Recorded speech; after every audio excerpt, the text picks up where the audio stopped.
इस चैप्टर में हम आपके साथ डिस्कस करेंगे फ्लावर और उससे जुड़े हुए कुछ सवाल। चलिए शुरू करते हैं। Flowers are the reproductive organs of the plant. Flower जो होते हैं पेड़ के रिप्रोडक्टिव ऑर्गेन्स होते हैं। They produce seed from which new plants arise.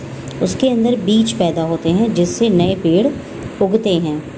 Flower is a specialised shoot in which leaves are modified into floral flowers.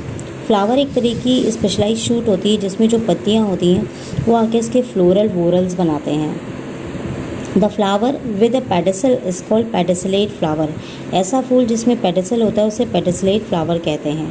And flowers without a pedicel are called sessile flowers. ऐसे फूल जिसमें pedicel नहीं होता है उसे हम सेसल flowers भी कहते हैं। The tip of the flower stalk expands into a cup-shaped, fleshy, swollen upper part called thalamus. तो फ्लावर स्टॉक की जो टिप होती है जो कप शेप्ड की होती है उसे हम थैलेमस भी कहते हैं। अब आते हैं किसी भी फ्लावर के कितने पार्ट्स होते हैं। There are 4 whorls in the flower. First flower of the green sepal collectively called calyx. उसमें सबसे पहला जो फ्लोरल होता है उसको सेपल कहते हैं। ये हरे रंग का होता है, इसको कैलेक्स के नाम से जाना जाता है। Second whorl of largely bright coloured petals. उसका जो सेकेंड वोरल होता है उसको पेटल कहते हैं। ये कलर्ड होता है और जनरली इसको कोरोला कहा जाता है। Third whorl is known as male part of the flower. It consist of stamens. It calls androecium. The fourth whorl is of the flower is called female whorl. This is the female part of the flower. This is known as gynoecium. This is also known as carpel.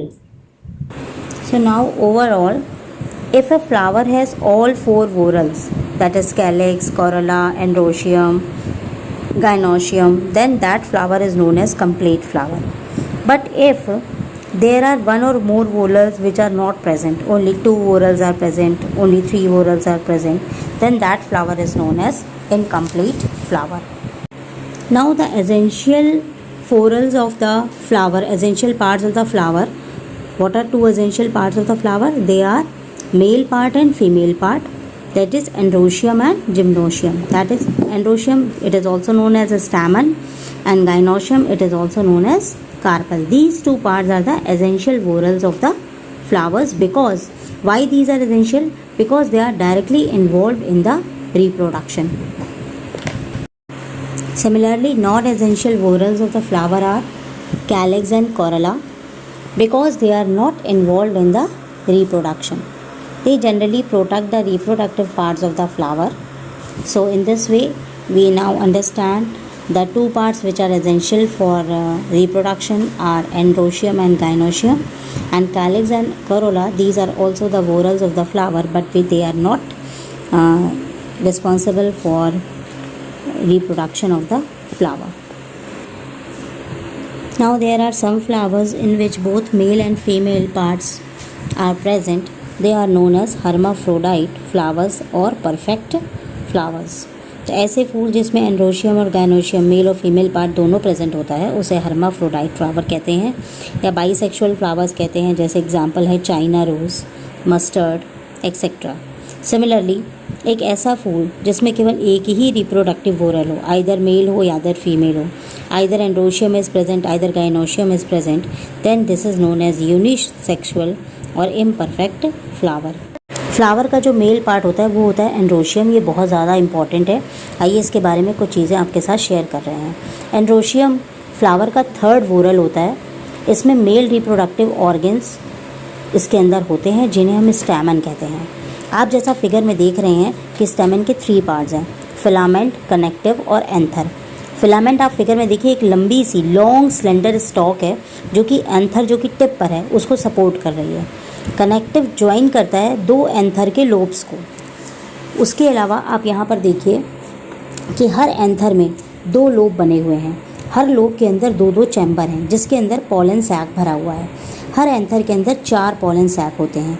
इन्हीं pollen सैक्स के अंदर pollen grain होते हैं और जब ये pollen grain fully mature हो जाते हैं तब यही पॉलन ग्रेन जो होते हैं ये मेल गैमीट्स को प्रोड्यूस करते हैं। ये एंड्रोशियम जो है ये इसका मेन फंक्शन क्या होता है? तो पहला फंक्शन हो गया it produce pollen grains. In pollen grains को ही हम मेल गैमीट्स कहते हैं और ये मेल प्रोडक्टिव सेल कहलाता है। फिलामेंट के अंदर जो फिलामेंट होता है वो एंथर को सपोर्ट करता है in a suitable position for the transfer of pollen from one flower to another. Flower का अगला इम्पॉर्टेंट पार्ट होता है गाइनोशियम, जिसको पिस्टिल कहते हैं। ये फ्लावर के वोरल का सबसे इनर मोस्ट पार्ट होता है। ये थैलमस के सेंटर में पाया जाता है। कार्पेल के देखिए 3 पार्ट्स हैं, स्टिग्मा, स्टाइल और ओवरी। स्टिग्मा स्टिकी होती है, फेदरी होती है। ये स्टिकी इसलिए होती है so that to receive the pollen grain. Style देखिए स्लेंडर स्टॉक है, it arises from ovary and bears stigma at its apex. Now what is ovary? Ovary is the Solon basal part, consists of more chambers. It contains called ovules and egg cell is produced in each ovule. तो आप इस तरीके से ये देखिए कि इस जो गाइनोशियम पार्ट होता है इसमें सबसे इम्पॉर्टेंट होता है स्टिग्मा। स्टिग्मा के ऊपर ही पॉलन ग्रेन आके स्टिक करते हैं। फिर जब वो स्टिक हो जाते हैं तो वो स्टाइल के रास्ते ओवरी के अंदर जाते हैं और ओवरी के अंदर पहले से ही फ्लावर का फीमेल पार्ट प्रोड्यूस होता है जिसको एग कहा जाता है, और फ्लावर का मेल पार्ट जो कि एंड्रोशियम में पॉलन ग्रेन के रूप में होता है वो जाके ओवरी के ओव्यूल में प्रोड्यूस एग के साथ फर्टिलाइज होता है और इस तरीके से वहाँ रिप्रोडक्शन का प्रोसेस होता है। और ovary ultimately ovary forms fruits and ovules from seed inside the fruit. So in this way gynoecium is very important part of the flower. Now what is inflorescence in the flower?